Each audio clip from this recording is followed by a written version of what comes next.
नागरिकों में दायित्व का एहसास भी है। लोग अपना ध्यान रखते हुए, दूसरों का ध्यान रखते हुए अपने रोजमर्रा के काम भी कर रहे हैं। देश में हो रहे हर आयोजन में जिस तरह का संयम और सादगी इस बार देखी जा रही है, वो अभूतपूर्व है। गणेशोत्सव भी कहीं ऑनलाइन मनाया जा रहा है, तो ज्यादातर जगहों पर इस बार इको फ्रेंडली गणेश जी की प्रतिमा स्थापित की गई है। साथियों, हम बहुत बारीकी से अगर देखेंगे तो एक बात अवश्य हमारे ध्यान में आएगी। हमारे पर्व और पर्यावरण, इन दोनों के बीच एक बहुत गहरा नाता रहा है। जहां एक और हमारे पर्वों में पर्यावरण और प्रकृति के साथ सहजीवन का संदेश छिपा होता है, तो दूसरी ओर कई सारे पर्व प्रकृति की रक्षा के लिए ही मनाए जाते हैं। जैसे बिहार के पश्चिमी चंपारण में सदियों से थारू आदिवासी समाज के लोग 60 घंटे के लॉकडाउन, या उनके ही शब्दों में सदियों से थारू आदिवासी समाज के लोग 60 घंटे के लॉकडाउन, या उनके ही शब्दों में कहें तो 60 घंटे के बरना का पालन करते हैं। प्रकृति की रक्षा के लिए बरना को थारू समाज ने अपनी परंपरा का हिस्सा बना लिया है और सदियों से बनाया है। इस दौरान न कोई गांव में आता है, न ही कोई अपने घरों से बाहर निकलता है। और लोग मानते हैं कि अगर वो बाहर निकले या कोई बाहर से आया, तो उनके आने जाने से लोगों की रोजमर्रा की गतिविधियों से नए पेड़ पौधों को नुकसान हो सकता है। बरना की शुरुआत में भव्य तरीके से हमारे आदिवासी भाई बहन पूजा पाठ करते हैं, और उसकी समाप्ति पर आदिवासी परंपरा के गीत, संगीत, नृत्य जम करके उसके कार्यक्रम भी होते हैं। साथियों, इन दिनों ओणम का पर्व भी धूमधाम से मनाया जा रहा है। ये पर्व चिनगम महीने में आता है।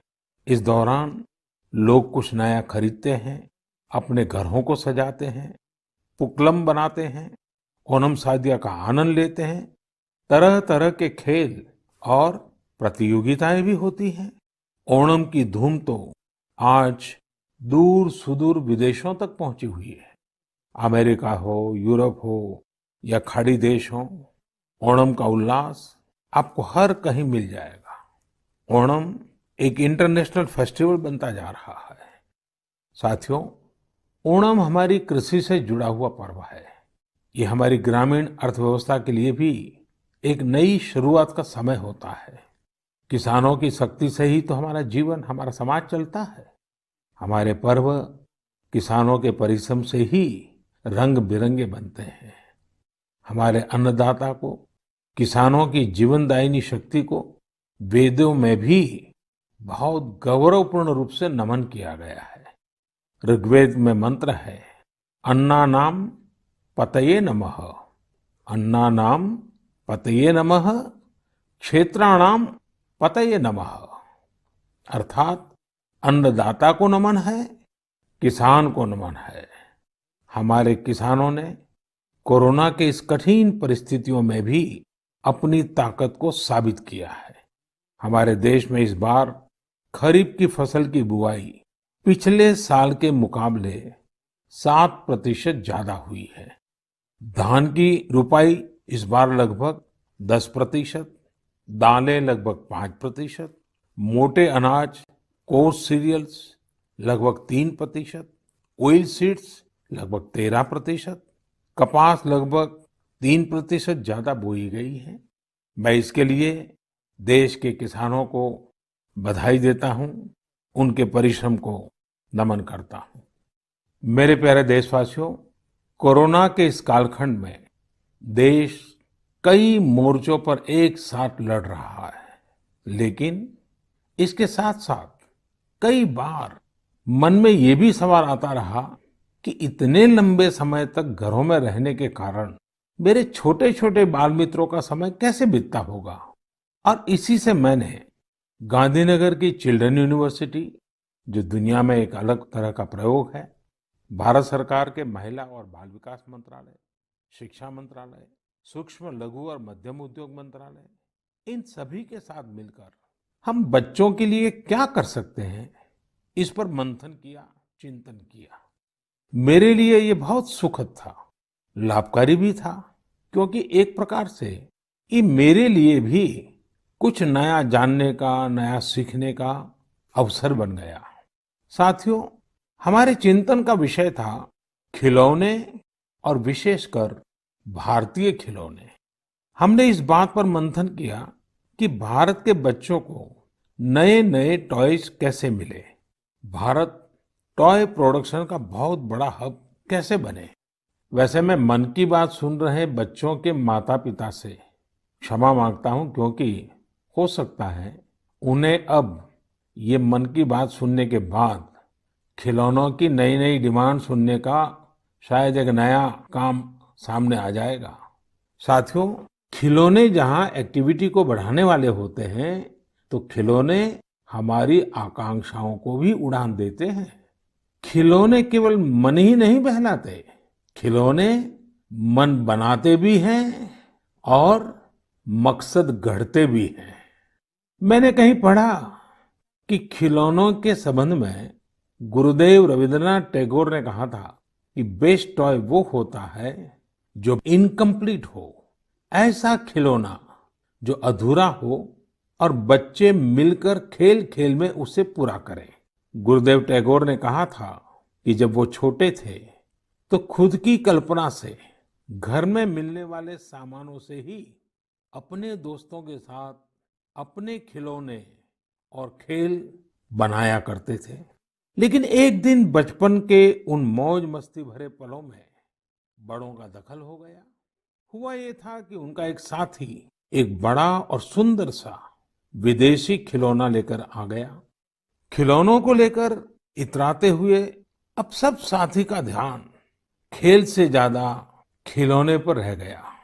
हर किसी के आकर्षण का केंद्र खेल नहीं रहा, खिलौना बन गया। जो बच्चा कल तक सबके साथ खेलता था, सबके साथ रहता था, घुल मिल जाता था, खेल में डूब जाता था, वो अब दूर रहने लगा। एक तरह से बाकी बच्चों से भेद का भाव उसके मन में बैठ गया। महंगे खिलौने में बनाने के लिए भी कुछ नहीं था, सीखने के लिए भी कुछ नहीं था। यानी कि एक आकर्षक खिलौने ने एक उत्कृष्ट बच्चे को कहीं दबा दिया, छिपा दिया, मुरझा दिया।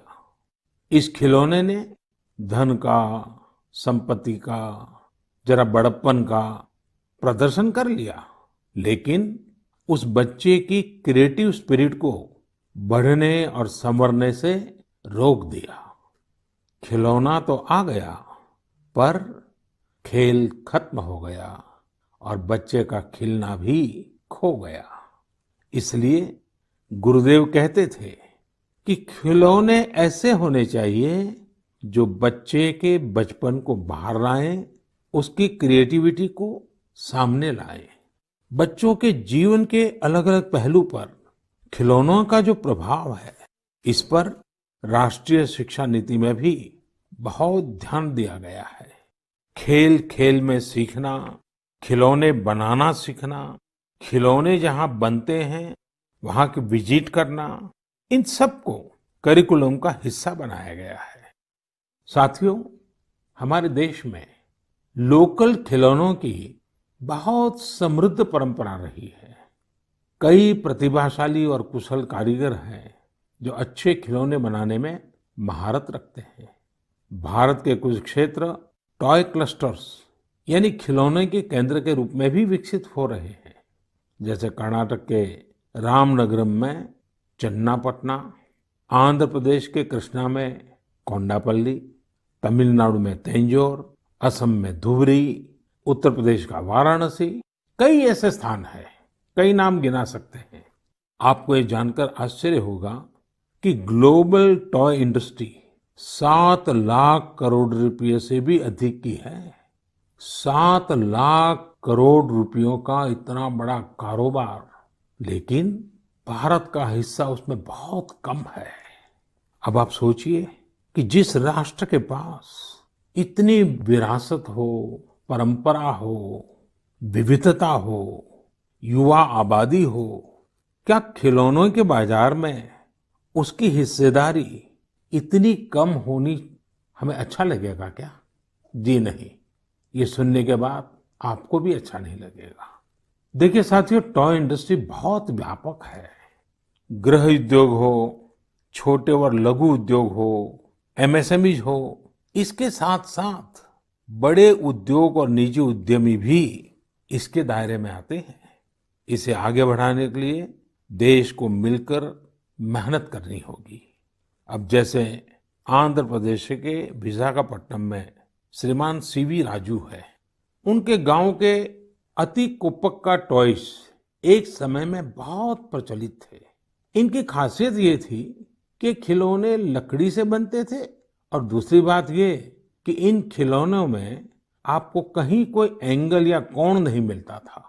ये खिलौने हर तरफ से राउंड होते थे, इसलिए बच्चों को चोट की भी गुंजाइश नहीं होती थी। सीवी राजू ने एती कोप्पका टॉयज के लिए अब अपने गांव के कारीगरों के साथ मिलकर एक तरह से नया मूवमेंट शुरू कर दिया है। बेहतरीन क्वालिटी के एती कोप्पका टॉयज बनाकर सीवी राजू ने स्थानीय खिलौनों की खोई हुई गरिमा को वापस ला दिया है। खिलौनों के साथ हम दो चीजें कर सकते हैं। अपने गौरवशाली अतीत को अपने जीवन में फिर से उतार सकते हैं और अपने स्वर्णिम भविष्य को भी संवार सकते हैं। मैं अपने स्टार्टअप मित्रों को, हमारे नए उद्यमियों से कहता हूँ, टीम अप फॉर टॉयज। आइए मिलकर खिलौने बनाएं। अब सभी के लिए लोकल खिलौनों के लिए वोकल होने का समय है। आइए हम अपने युवाओं के लिए कुछ नए प्रकार के अच्छी क्वालिटी वाले खिलौने बनाते हैं। खिलौना वो हो जिसकी मौजूदगी में बचपन खिले भी, खिलखिलाए भी। हम ऐसे खिलौने बनाएं जो पर्यावरण के भी अनुकूल हो। साथियों, इसी तरह अब कंप्यूटर और स्मार्टफोन के इस जमाने में कंप्यूटर गेम्स का भी बहुत ट्रेंड है। ये गेम्स बच्चे भी खेलते हैं, बड़े भी खेलते हैं, लेकिन इनमें भी जितने गेम्स होते हैं उनकी थीम्स भी अधिकतर बाहर की ही होती है। हमारे देश में इतने आइडियाज हैं, इतने कंसेप्ट्स हैं, बहुत समृद्ध हमारा इतिहास रहा है कि हाँ, हम उन पर गेम्स बना सकते हैं। मैं देश के युवा टैलेंट से कहता हूँ, आप भारत में भी गेम्स बनाइए और भारत के भी गेम्स बनाइए। कहा भी जाता है, लेट द गेम्स बिगिन। तो चलो खेल शुरू करते हैं। साथियों, आत्मनिर्भर भारत अभियान में वर्चुअल गेम्स हो, टॉयज का सेक्टर हो, सबने बहुत महत्वपूर्ण भूमिका निभानी है और ये अवसर भी है। जब आज से 100 वर्ष पहले असहयोग आंदोलन शुरू हुआ तो गांधी जी ने लिखा था कि असहयोग आंदोलन देशवासियों में आत्मसम्मान और अपनी शक्ति का बोध कराने का एक प्रयास है। आज जब हम देश को आत्मनिर्भर बनाने का प्रयास कर रहे हैं तो हमें पूरे आत्मविश्वास के साथ आगे बढ़ना है। हर क्षेत्र में देश को आत्मनिर्भर बनाना है। असहयोग आंदोलन के रूप में जो बीज बोया गया था उसे अब आत्मनिर्भर भारत के वटवृक्ष में परिवर्तित करना हम सबका दायित्व है। मेरे प्यारे देशवासियों, भारतीयों के इनोवेशन और सॉल्यूशन देने की क्षमता का लोहा हर कोई मानता है और जब समर्पण भाव हो, संवेदना हो, तो ये शक्ति असीम बन जाती है। इस महीने की शुरुआत में देश के युवाओं के सामने एक ऐप इनोवेशन चैलेंज रखा गया। इस आत्मनिर्भर भारत ऐप इनोवेशन चैलेंज में हमारे युवाओं ने बढ़ चढ़कर के हिस्सा लिया।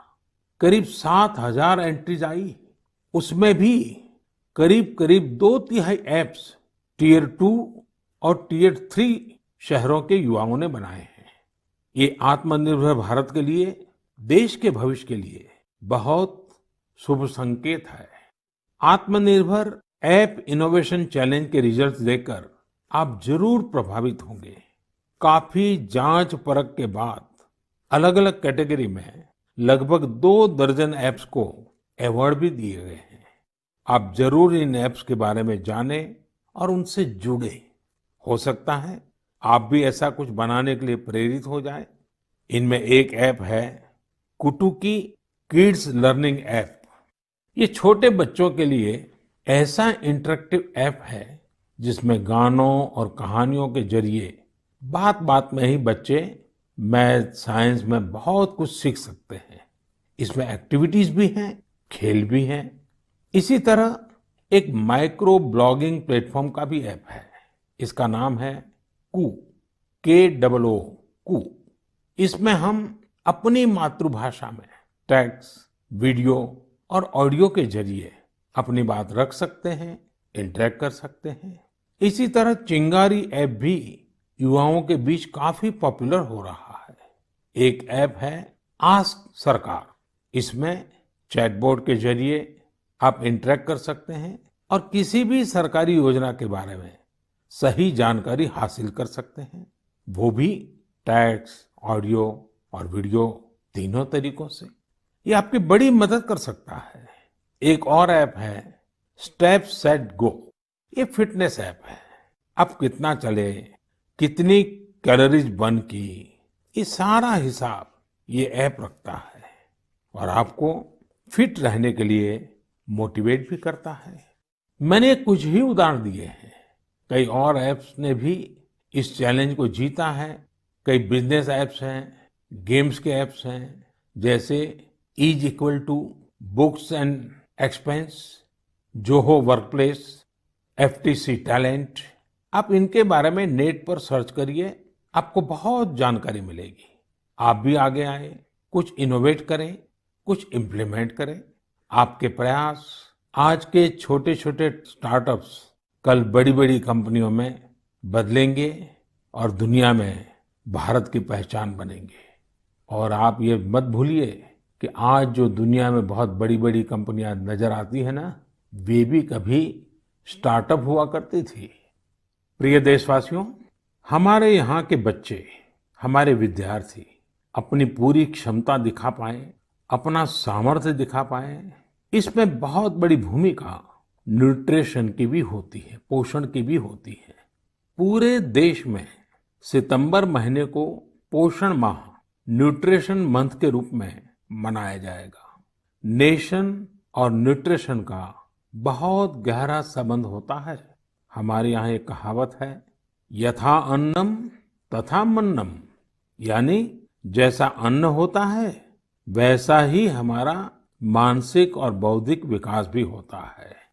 एक्सपर्ट्स कहते हैं कि शिशु को गर्भ में और बचपन में जितना अच्छा पोषण मिलता है, उतना अच्छा उसका मानसिक विकास होता है और वो स्वस्थ रहता है।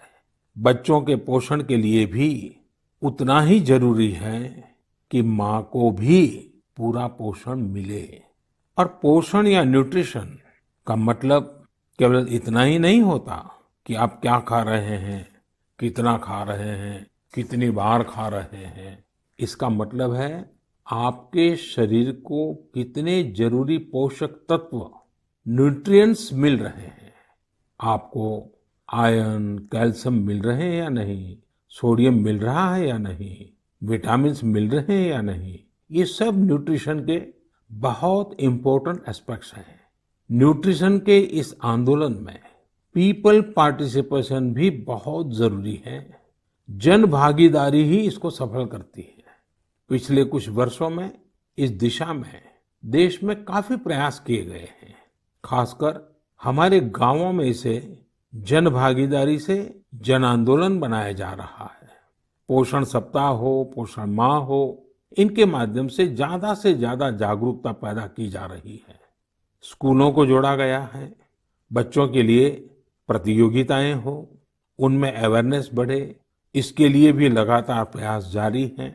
जैसे क्लास में एक क्लास मॉनिटर होता है, उसी तरह न्यूट्रिशन मॉनिटर भी हो, रिपोर्ट कार्ड की तरह न्यूट्रिशन कार्ड भी बने, इस तरह की भी शुरुआत की जा रही है। पोषण माह न्यूट्रिशन मंथ के दौरान माय गॉव पोर्टल पर एक फूड एंड न्यूट्रिशन क्विज भी आयोजित की जाएगी और साथ ही एक मीम कंपटीशन भी होगा। आप खुद पार्टिसिपेट करें और दूसरों को भी मोटिवेट करें। साथियों, अगर आपको गुजरात में सरदार वल्लभ भाई पटेल के स्टैच्यू ऑफ यूनिटी जाने का अवसर मिला होगा और कोविड के बाद जब वो खुलेगा और आपको जाने का अवसर मिलेगा, तो वहाँ एक यूनिक प्रकार का न्यूट्रिशन पार्क बनाया गया है। खेल खेल में ही न्यूट्रिशन की शिक्षा आनंद प्रमोद के साथ वहाँ जरूर देख सकते हैं। साथियों, भारत एक विशाल देश है। खान पान में ढेर सारी विविधता है। हमारे देश में 6 अलग अलग ऋतुएं होती हैं। अलग अलग क्षेत्रों में वहाँ के मौसम के हिसाब से अलग अलग चीजें पैदा होती हैं। इसलिए ये बहुत ही महत्वपूर्ण है कि हर क्षेत्र के मौसम, वहाँ के स्थानीय भोजन और वहाँ पैदा होने वाले अन्न, फल, सब्जियों के अनुसार एक पोषक न्यूट्रिएंट रिच डाइट प्लान बने। अब जैसे मिलेट्स, मोटे अनाज, रागी है, ज्वार है, ये बहुत उपयोगी पोषक आहार है। एक भारतीय कृषि कोष तैयार किया जा रहा है। इसमें हर एक जिले में क्या क्या फसल होती है, उनकी न्यूट्रिशन वैल्यू कितनी है, इसकी पूरी जानकारी होगी। ये आप सबके लिए बहुत बड़े काम का कोष हो सकता है। आइए, पोषण माह में पौष्टिक खाने और स्वस्थ रहने के लिए हम सभी को प्रेरित करें। प्रिय देशवासियों, बीते दिनों जब हम अपना स्वतंत्रता दिवस मना रहे थे, तब एक दिलचस्प खबर पर मेरा ध्यान गया। ये खबर है हमारे सुरक्षा बलों के 2 जाबाज किरदारों की। एक है सोफी और दूसरी विदा। सोफी और विदा इंडियन आर्मी के श्वान है, डॉग्स है, और उन्हें chief of army staff commendation card से सम्मानित किया गया है। सोफी और विदा को ये सम्मान इसलिए मिला क्योंकि इन्होंने अपने देश की रक्षा करते हुए अपना कर्तव्य बखूबी निभाया है। हमारी सेनाओं में, हमारे सुरक्षा बलों के पास ऐसे कितने ही बहादुर श्वान हैं, डॉग्स हैं, जो देश के लिए जीते हैं और देश के लिए अपना बलिदान भी देते हैं। कितने ही बम धमाकों को, कितनी ही आतंकी साजिशों को रोकने में ऐसे डॉग्स ने बहुत अहम भूमिका निभाई है। कुछ समय पहले मुझे देश की सुरक्षा में डॉग्स की भूमिका के बारे में बहुत विस्तार से जानने को मिला। कई किस्से भी सुने। एक डॉग बलराम ने 2006 में अमरनाथ यात्रा के रास्ते में बड़ी मात्रा में गोला बारूद खोज निकाला था। 2002 में भावना ने आईईडी खोजा था। आईईडी निकालने के दौरान आतंकियों ने विस्फोट कर दिया और श्वान शहीद हो गए। 2-3 वर्ष पहले छत्तीसगढ़ के बीजापुर में सीआरपीएफ का स्निफर डॉग क्रैकर भी आईईडी ब्लास्ट में शहीद हो गया था। कुछ दिन पहले ही आपने शायद टीवी पर एक बड़ा भावुक करने वाला दृश्य देखा होगा, जिसमें बीड़ पुलिस अपने साथी डॉग रॉकी को पूरे सम्मान के साथ आखिरी विदाई दे रही थी। रॉकी ने 300 से ज्यादा केसों को सुलझाने में पुलिस की मदद की थी। डॉग की डिजास्टर मैनेजमेंट और रेस्क्यू मिशंस में भी बहुत बड़ी भूमिका होती है। भारत में तो national disaster response force NDRF ने ऐसे दर्जनों डॉग्स को स्पेशली ट्रेन किया है। कहीं भूकंप आने पर, इमारत गिरने पर, मलबे में दबे जीवित लोगों को खोज निकालने में ये डॉग्स बहुत एक्सपर्ट्स होते हैं। साथियों, मुझे यह भी बताया गया कि इंडियन ब्रीड के डॉग्स भी बहुत अच्छे होते हैं, बहुत सक्षम होते हैं। इंडियन ब्रीड्स में मुधोल हाउंड है, हिमाचली हाउंड है, ये बहुत ही अच्छी नस्लें हैं। राजपलायम, कन्नी, चिप्पीपराई और कोम्बाई भी बहुत शानदार इंडियन ब्रीड्स हैं। इनको पालने में खर्च भी काफी कम आता है और ये भारतीय माहौल में ढले भी होते हैं। अब हमारी सुरक्षा एजेंसियों ने भी इन इंडियन ब्रीड्स के डॉग्स को अपनी सुरक्षा दस्ते में शामिल कर रही है। पिछले कुछ समय में आर्मी, सीआईएसएफ, एनएसजी ने मुधोल हाउंड डॉग्स को ट्रेन करके डॉग स्क्वाड में शामिल किया है। सीआरपीएफ ने कोम्बाई डॉग्स को शामिल किया है। Indian council of agriculture research भी भारतीय नस्ल के डॉग्स पर रिसर्च कर रही है। मकसद यही है कि इंडियन ब्रीड्स को और बेहतर बनाया जा सके और उपयोगी बनाया जा सके। आप इंटरनेट पर इनके नाम सर्च करिए, इनके बारे में जानिए। आप इनकी खूबसूरती, इनकी क्वालिटी देखकर हैरान हो जाएंगे। अगली बार जब भी आप डॉग पालने की सोचें, आप जरूर इनमें से ही किसी इंडियन ब्रीड के डॉग को घर लाएं। आत्मनिर्भर भारत जब जन मन का मंत्र बन ही रहा है, तो कोई भी क्षेत्र इससे पीछे कैसे छूट सकता है। मेरे प्रिय देशवासियों, कुछ दिनों बाद 5 सितंबर को हम शिक्षक दिवस मनाएंगे। हम सब जब अपने जीवन की सफलताओं को, अपनी जीवन यात्रा को देखते हैं, तो हमें अपने किसी न किसी शिक्षक की याद अवश्य आती है। तेजी से बदलते हुए समय और कोरोना के संकट काल में हमारे शिक्षकों के सामने भी समय के साथ बदलाव की एक चुनौती रखती है। मुझे खुशी है कि हमारे शिक्षकों ने इस चुनौती को न केवल स्वीकार किया, बल्कि उसे अवसर में बदल भी दिया है। पढ़ाई में तकनीक का ज्यादा से ज्यादा उपयोग कैसे हो, नए तरीकों को कैसे अपनाएं, छात्रों को मदद कैसे करें, ये हमारे शिक्षकों ने सहजता से अपनाया है और अपने स्टूडेंट्स को भी सिखाया है। आज देश में हर जगह कुछ न कुछ इनोवेशन हो रहे हैं। शिक्षक और छात्र मिलकर कुछ नया कर रहे हैं।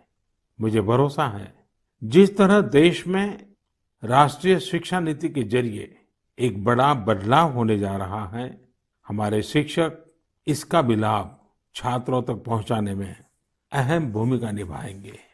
साथियों, और विशेषकर मेरे शिक्षक साथियों, वर्ष 2022 में हमारा देश स्वतंत्रता के 75 वर्ष का पर्व मनाएगा। स्वतंत्रता के पहले अनेक वर्षों तक हमारे देश में आजादी का जंग, उसका एक लंबा इतिहास रहा है। इस दौरान देश का कोई कोना ऐसा नहीं था जहां आजादी के मतवालों ने अपने प्राण न्योछावर न किए हों, अपना सर्वस्व त्याग न दिया हो। ये बहुत आवश्यक है कि हमारी आज की पीढ़ी, हमारे विद्यार्थी आजादी की जंग, हमारे देश के नायकों से परिचित रहे, उसे उतना ही महसूस करें। अपने जिले से, अपने क्षेत्र में आजादी के आंदोलन के समय क्या हुआ, कैसे हुआ, कौन शहीद हुआ, कौन कितने समय तक देश के लिए जेल में रहा, ये बातें हमारे विद्यार्थी जानेंगे तो उनके व्यक्तित्व में भी इसका प्रभाव दिखेगा। इसके लिए बहुत से काम किए जा सकते हैं, जिसमें हमारे शिक्षकों का बड़ा दायित्व है। जैसे आप जिस जिले में हैं, वहाँ शताब्दियों तक जो आजादी का जंग चला, उन आजादी के जंग में वहाँ कोई घटनाएं घटी है क्या, इसे लेकर विद्यार्थियों से रिसर्च करवाई जा सकती है। उसे स्कूल के हस्तलिखित अंक के रूप में तैयार किया जा सकता है। आपके शहर में स्वतंत्रता आंदोलन से जुड़ा कोई स्थान हो तो छात्र छात्राओं को वहां ले जा सकते हैं। किसी स्कूल के विद्यार्थी ठान सकते हैं कि वो आजादी के 75 वर्ष में अपने क्षेत्र के आजादी के 75 नायकों पर कविताएं लिखेंगे, नाट्य कथाएं लिखेंगे। आपके प्रयास देश के हजारों लाखों अनसंग हीरोज को सामने लाएंगे, जो देश के लिए जिए, जो देश के लिए खप गए, जिनके नाम समय के साथ विस्मृत हो गए। ऐसे महान व्यक्तित्वों को अगर हम सामने लाएंगे, आजादी के 75 वर्ष में उन्हें याद करेंगे, तो उनको सच्ची श्रद्धांजलि होगी। और जब 5 सितंबर को शिक्षक दिवस मना रहे हैं, तब मैं मेरे शिक्षक साथियों से जरूर आग्रह करूंगा कि वे इसके लिए एक माहौल बनाएं, सबको जोड़ें और सब मिलकर के जुट जाएं। मेरे प्रिय देशवासियों, देश आज जिस विकास यात्रा पर चल रहा है, इसकी सफलता सुखद तभी होगी जब हर एक देशवासी इसमें शामिल हो, इस यात्रा का यात्री हो, इस पथ का पथिक हो। इसलिए ये जरूरी है कि हर एक देशवासी स्वस्थ रहे, सुखी रहे और हम मिल करके कोरोना को पूरी तरह से हराएं। कोरोना तभी हारेगा जब आप सुरक्षित रहेंगे, जब आप 2 गज की दूरी, मास्क जरूरी, इस संकल्प का पूरी तरह से पालन करेंगे।